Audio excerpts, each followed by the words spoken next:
Hi, my name is Travis Lindsay. I'm here today for Cal State Fullerton. Previously, I was a mentor there, worked in the administration, do some other stuff.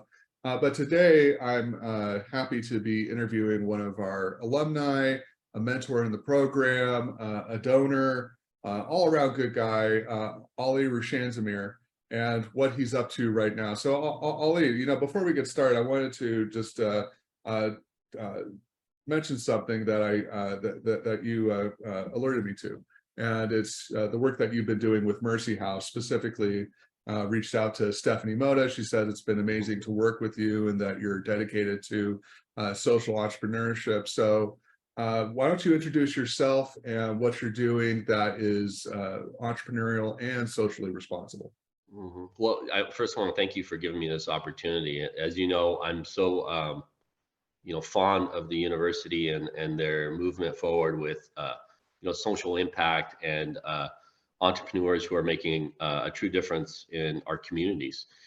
And so yeah, I am the CEO of Echo World Homes. We are a for-profit entity with exposure in different geographies. We're in California is our primary market for making social impact. I grew up here as one of the reasons why I selected this geographic sphere of influence. And I just saw a lot of need in our communities. And being a for-profit entrepreneur, I was able to, directly experience that need in our communities. And it's become even greater now than it was 10 years ago when I first started in real estate. But as you know, I was in real estate development, had done so many different projects, and from flipping houses to building new construction to retail to solar development projects and things along those lines that we're working with different investors at this moment. But our greatest focus right now is affordable housing, climate change mitigation. We feel that those are really two very in need areas for our communities. And so Echo World Homes, what we do is we manufacture affordable tiny houses and commercial structures using proprietary material. And this proprietary material is steel, aluminum composition made with recyclable material. And we manufacture it, and we put it together in a factory, and then we're able to help consumers by reducing the prices of those units, whether it's on the purchase side or on the rental side.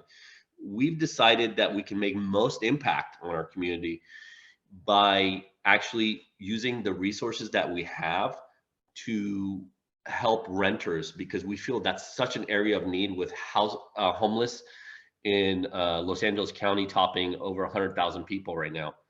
And so we're we're leveraging our resources and really focused on solving the problem in the community for affordability, but yet climate change and energy efficiency. And so getting into the technology that we have a steel insulated panel, we call it SSIP. And this steel panel is like sandwiched in together like a sandwich. And in the middle of that sandwich, we vacuum seal it with polyurethane, which is an organic material that creates a very climate controlled environment. And so this is a very costly process because steel, number one, is very costly in California. And so we're able to do this by recycling the material in steel and creating that affordable house. And we're currently doing a project in Corona, California, where we're beta testing this, and we've sold it to consumers. The units work, but we believe that Southern California is a hot spot for us to really jump in and make a difference. And I'm so passionate about it, and so grateful for the university's embracing social entrepreneurship, because we can go out and make profits in for-profit businesses, but social impact is a different category of entrepreneur. And those are people who want to leverage their spiritual drive and really make an impact on people's lives on a day-to-day basis, because they see the problems that they can truly solve. And whether it be low income individuals or moderate income individuals, but that's my market is the people that are disadvantaged, that don't have opportunities, that are immigrants, that are from different backgrounds and races and ethnicities. We want to make a difference in our community. So with that, I'll open it up to any other questions or anything I could throw out. No, that's a lot of information. So yeah, I mean, there's a lot of different ways to take that. The first thing that you brought up was that, I mean, it's a for-profit business, and Yeah. some people are going to hear that and think, okay, how does that really meld with social entrepreneur, or with, you know, really focusing on a social cause? Can you maybe go into that a little bit more, and why you decided to go the pro or the for-profit route versus nonprofit, and why you think that that's better and is going to help you achieve your goals of providing more housing for low-income people, and then also being you know, environmentally responsible? Yeah, thank you for that question. That's a really amazing direction to take this, and it's an area of focus that I've you know, had is independence. You know, that's the number one word that jumps out at me, and why we're for profit is because we want to be independent, solving people's problem without you know, connection to any you know, what I would say governmental organizations, whether it be a Democratic government or a Republican government. We try to stay, you know, very neutral, and we don't want to be influenced in any way by governments and government entities. We would like to, you know, create a product that actually can be profitable on a net basis without the assistance of governments and government entities. And that's why I have sacrificed so much of my own money and blood, sweat, and tears. It takes a full, you know, what I would consider risk, and putting up, buying land, you know, which we've done, buying, you know, factories, buying equipment with our own money, and really planning, you know, this master planned community, which now consists of over, you know, 350 acres throughout SoCal and Arizona, where we can really not only provide affordable housing and be profitable, you know, using recycled material and organic material, but actually be profitable on a very, you know, large basis, where we can actually continue to make this difference and be sustainable. Independence is sustainability. And if you're depending and relying on government funding, nonprofit funding, things along those lines, then you don't have full independence.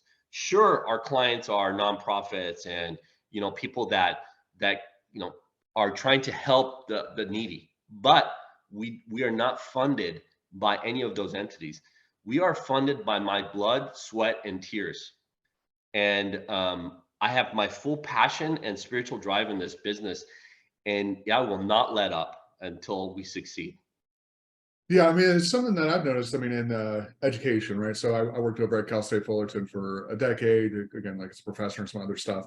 But yeah, I mean, what you do is largely dependent on where, like, what funding you get. So if you're one of those professors or researchers or organizations that's Yeah, completely dependent on grants, you know, you're gonna have to follow what that grant says. So that's right. That's right. your own individual initiative, your own entrepreneurial, you know, drive Yeah, is kind of, you know, put in the back seat to whatever that grant's that's right. for. So yeah, totally get it, totally get it. So what have been some of the roadblocks for you in doing this? I mean, Yeah, you I know, mean, starting any business is not easy, but, you know, doing real estate development in California is a special type of not easy. yeah, no, I mean, you know, one of the biggest blocks has, you know, to start, the reason why we got in this is we saw an opportunity in zoning regulations in California. We saw that zoning was being used in a way to prohibit lower income individuals and individuals that may not have access to resources from living in different areas. And so one of the biggest obstacles for us has been government regulation. Governments are used to doing stuff in with very standard material that they are influenced by the funding that's coming with that material. For instance, wood. Wood is one of the materials that's used in California very commonly in houses. Concrete in California is not used because of various renewable environmental impacts that it has, and the the overall harm that it does to our air quality. So a lot of concrete is concrete is used for like walkways and things like that. But what we see is we're taking an initiative to do this, and we understand that we're going to need to work with governments to adapt new regulations for housing and zoning, because zoning right now is very prohibitive. You may have, there may be a 10-acre lot in the middle of a city, but the planning department's requiring you to build 5,000 square foot houses. That only attracts the rich people, or the people that have well-to-do jobs or things like that. We believe that that's one of our biggest hindrances, is the zoning regulations in California.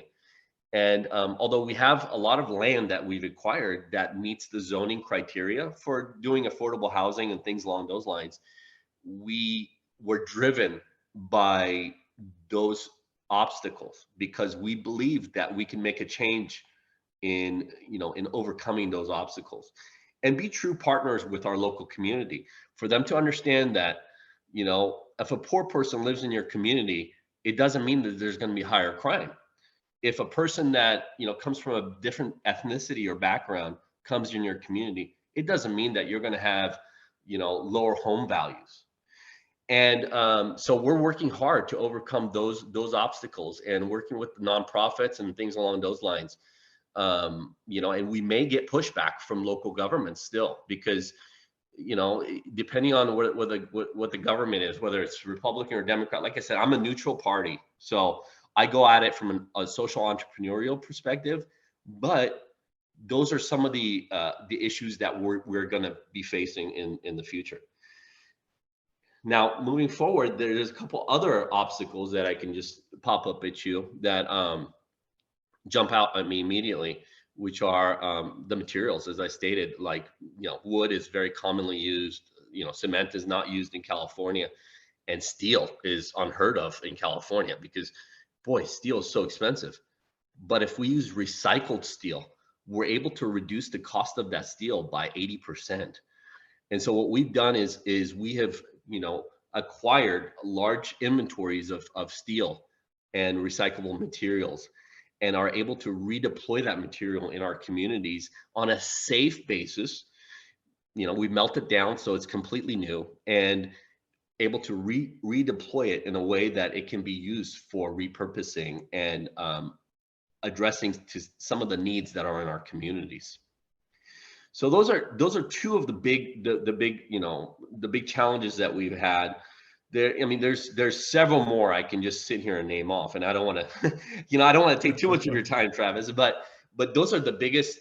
Those have been the biggest obstacles. But we have leveraged repurposing of materials to create affordability, and ultimately mitigate climate change by using recycled material. And energy efficiency comes along with our product, because we're using what's called an R30 R value. And we call it an R30 R value, which is R value is used for energy efficiency. Normal houses in California are, R13 is what the standard is. Yeah. We use an R30 as a standard, and we can go up to an R60, which is complete climate control practically. So that allows us to use less energy. So right now, for instance, in one of my communities, our electric bill is $60 a month for 4 houses. Wow. $60 a month. Wow. And we're using renewable energy sources to power up our hot water and our heating systems. And we don't have to hurt the environment.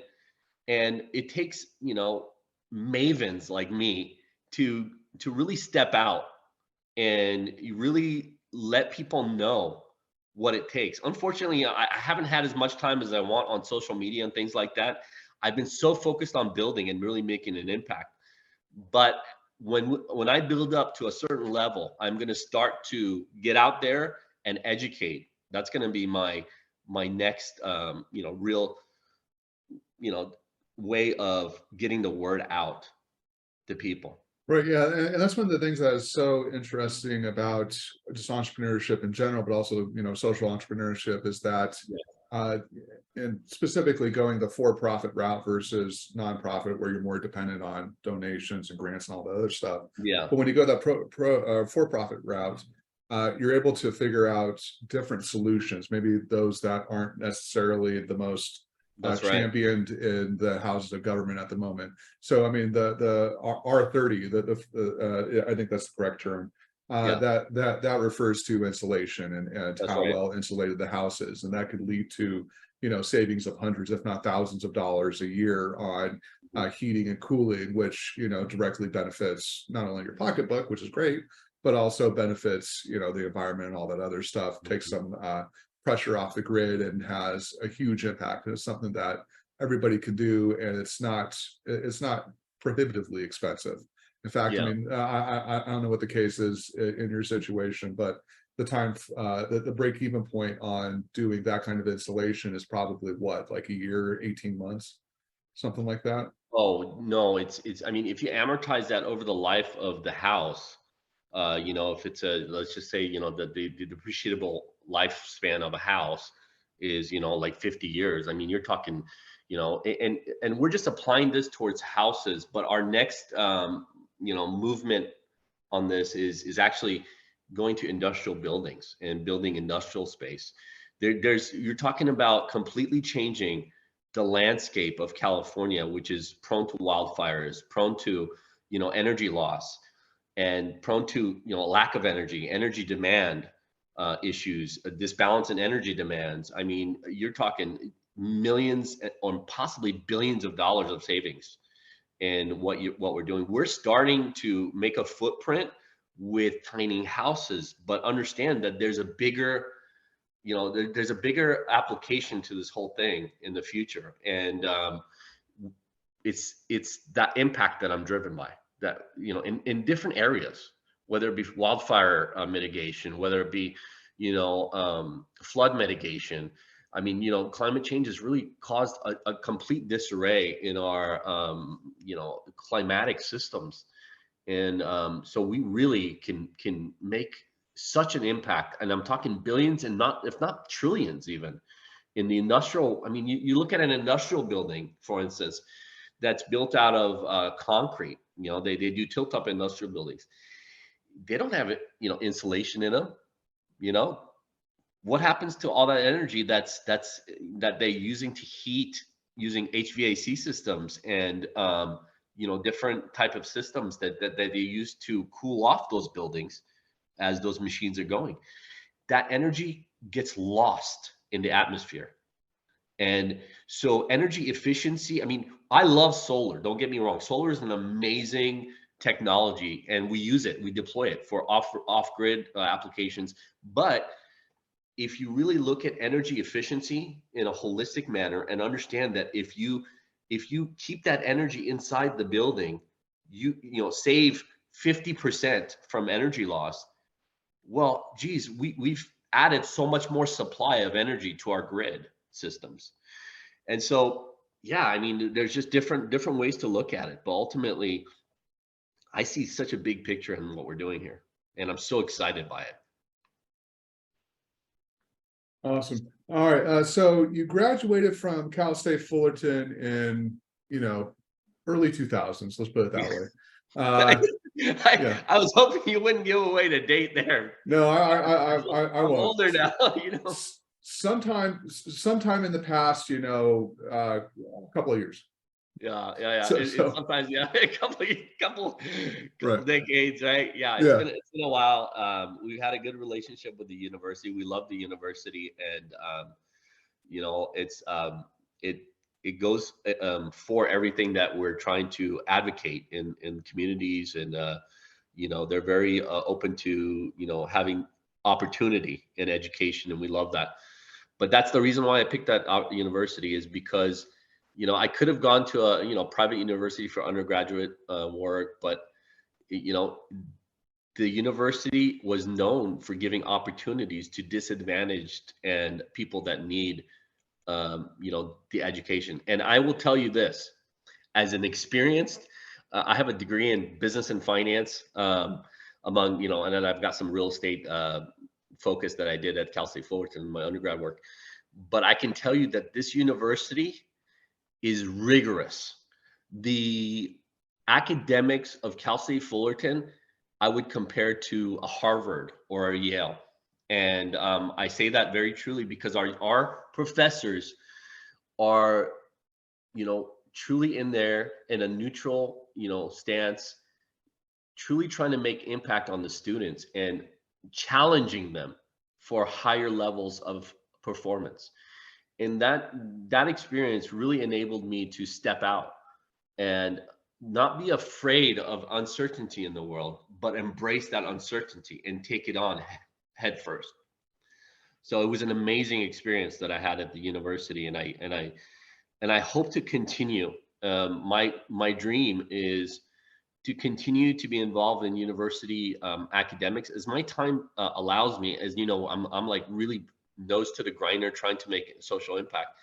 But at some point, if I can, you know, get to a point and a level where this thing is automated and I have people taking over my role, I would love to be involved in the university in some capacity, and I hope for that, because I truly believe it's one of those universities that makes impact in its community. Yeah, I mean, as you know, I also, not only did I work at Cal State Fullerton, I went there for 6 years, Yeah, undergrad, MBA. Yeah, I mean, it's the great thing about Cal State Fullerton. I know this is your interview, I should be asking you this question, but I'll just answer it. But one no, of the no, great no, things no, about, answer it. yeah, one of the great things about Cal State Fullerton is that, I mean, the professors there, many of them have a great deal of experience in the private sector, at least on the business side. And I think that goes for the other colleges at the university as well. The teachers there have practical experience, and there's just Yeah, something that you get from that as a student that is a little bit extra than just learning from the book. But yeah. what was like one or two of the big things that you learned at Cal State Fullerton that are still helping you to this day? Oh, I can name numerous from my statistics courses, which were so rigorous. I have to tell you, you know, I love the statistics and multiple regressions and different types of you know, strategic ways of managing your business. But for me, you know, I'm a double finance major, both graduate and an undergrad, and you know, with emphasis in finance. And you know, I've got 10 licenses, and so my passion has been finance and prudence. So what I learned most, and it was in my corporate finance class in undergrad. I remember that class, and the professor was an ex CEO of a company that came out, and this gentleman put such a rigorous platform out there, such a rigorous agenda for his class, and it challenged everybody. I remember there was like 60-70% of the class that was, you know, having a very tough time, but it enabled us to, you know, doing various ratios and doing prudent financial management, and understanding how corporations that are successful, you know, are able to manage their finances in a prudent manner. And I would have to say, and I remember it to this day, it's been years. I mean, I've been out of college for over 20 years. Okay. So, but I can remember to this day that that corporate finance class changed my life. And it changed my life because I learned that do not spend money you do not have. It's a very easy concept. And, you know, understanding how to use a HP calculator like a 10B, and you know, doing various analysis and IRR ratios and things like that, but understand how important it is to be profitable. And, you know, usually we use a 5-year profitability time horizon, But in our organization, we used less than a 3-year horizon because we felt we could be profitable right away, organically. But that class, getting back to that class, is really what changed my perspective in managing my business.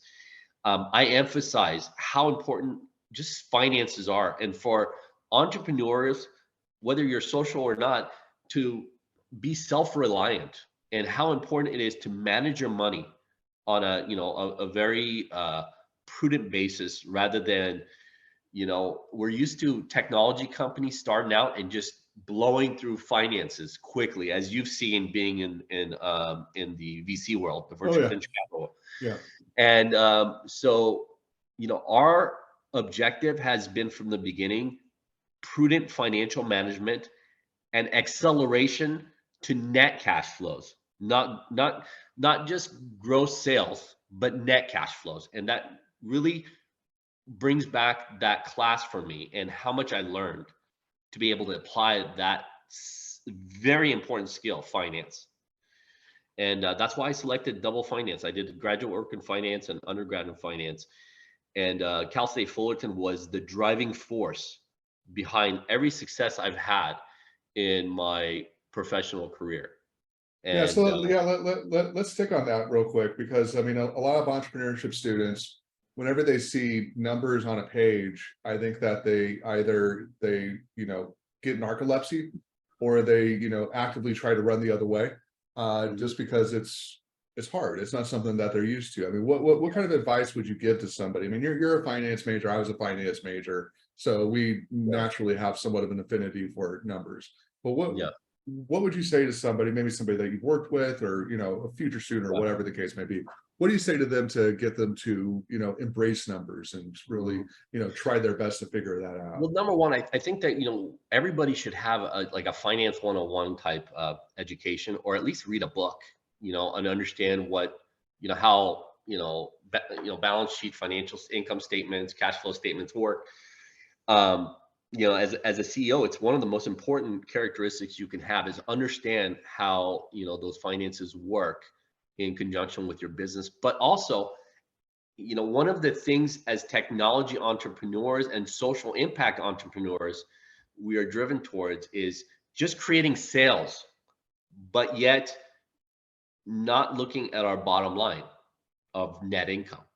And I think it's that correlation that people need to understand, is that venture capital companies are going to help you with seed funds. They're going to take a big piece of your business when they do that, because they see potential in your business, but yet they want to take a big piece of it because you don't have sales.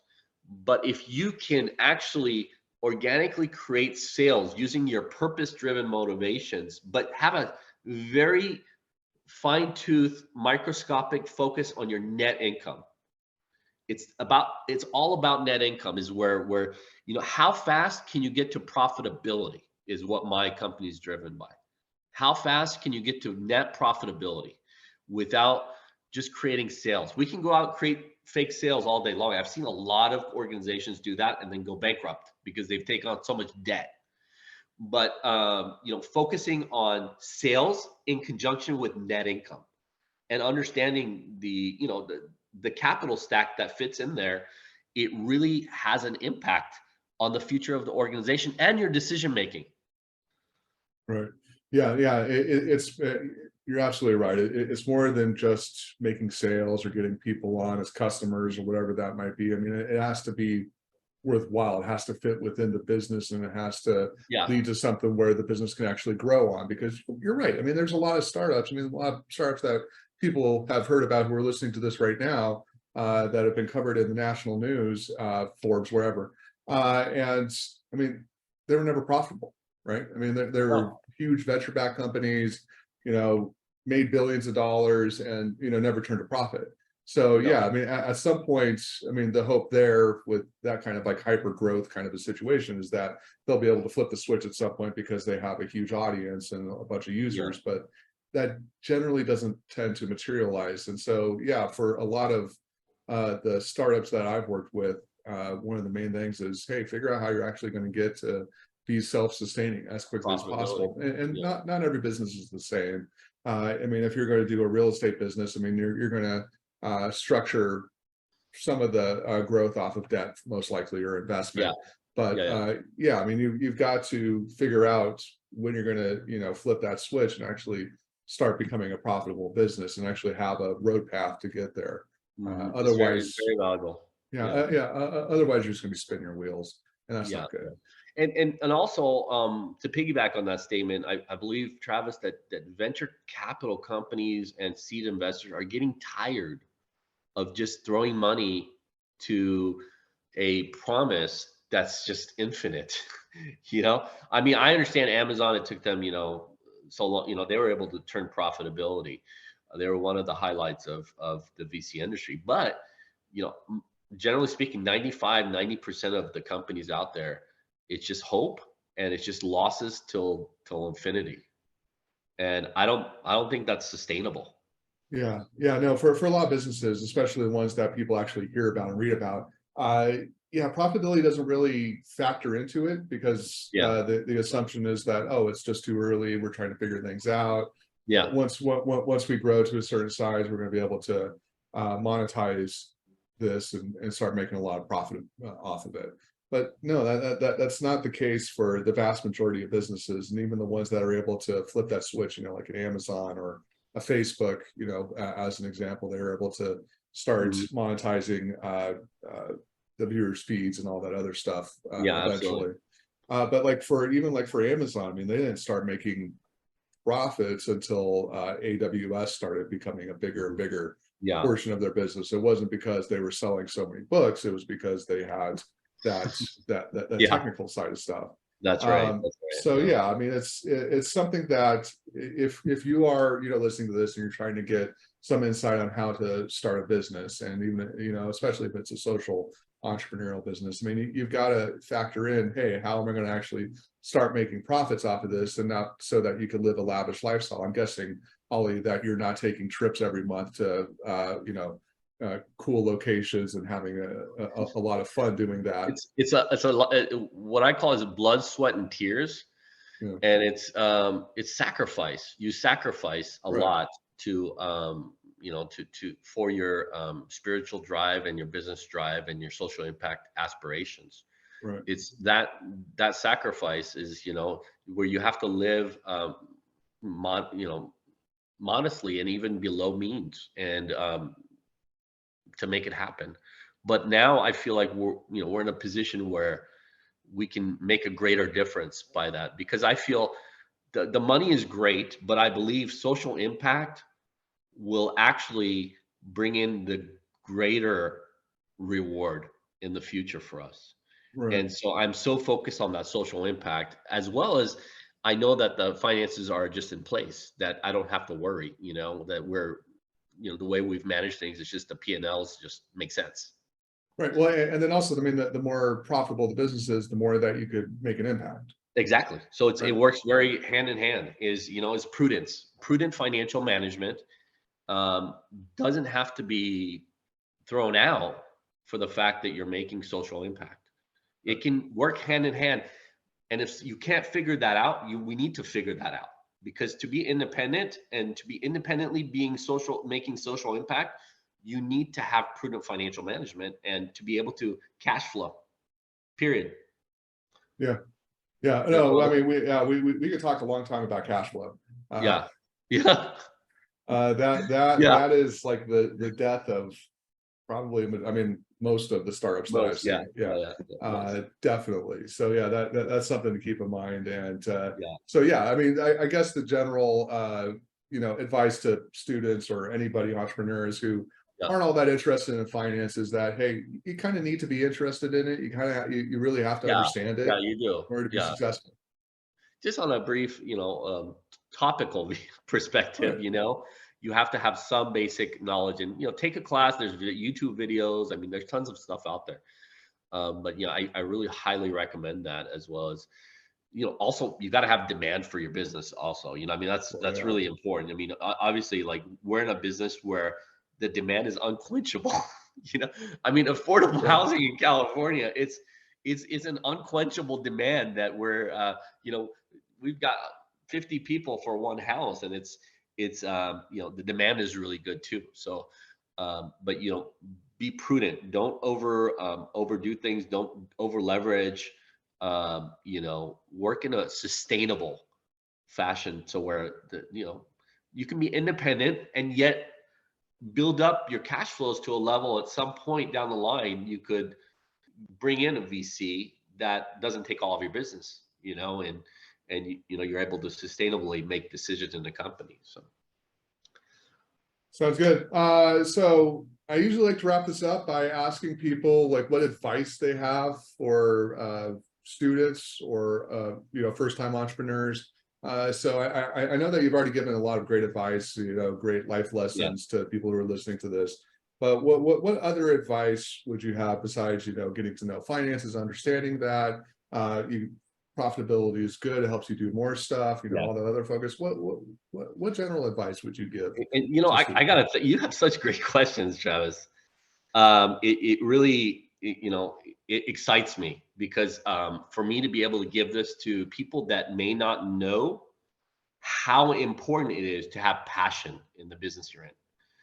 A lot of people go, all right, well, you know what? I'm picking this business because I'm going to sell a bunch of units, and they don't understand the challenges that come with a business.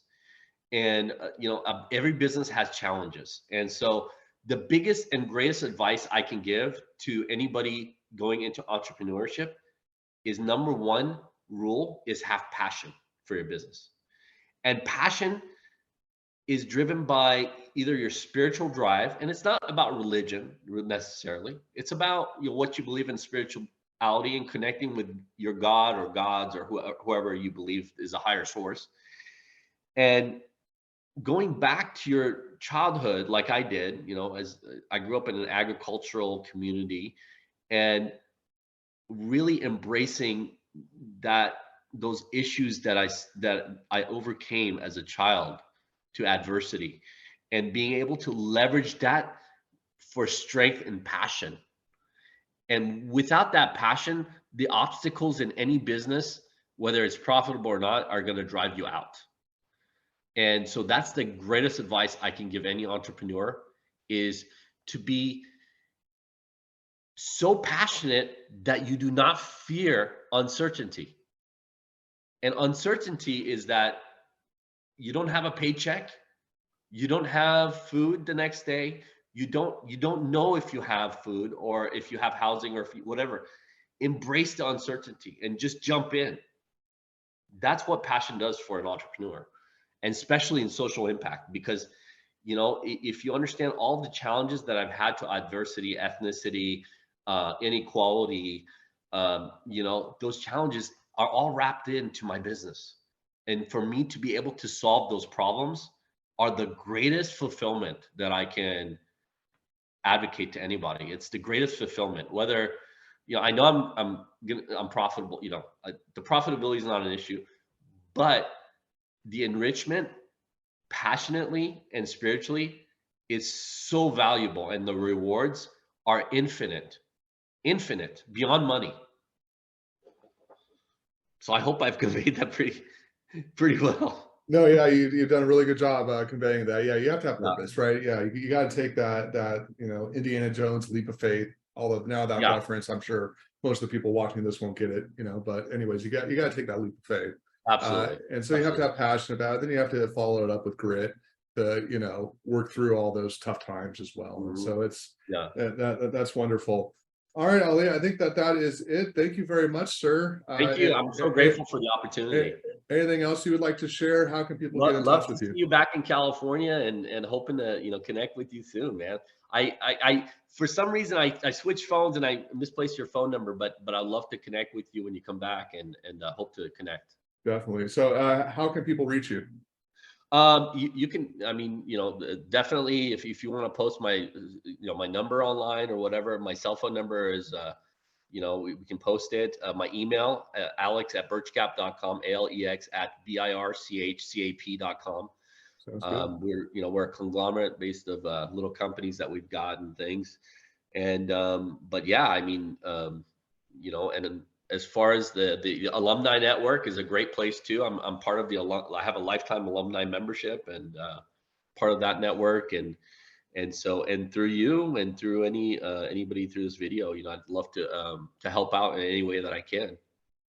Awesome. Thank you very much, sir. Thank you. Talk to you soon. All right. Have a good one. You too. Bye-bye. Bye.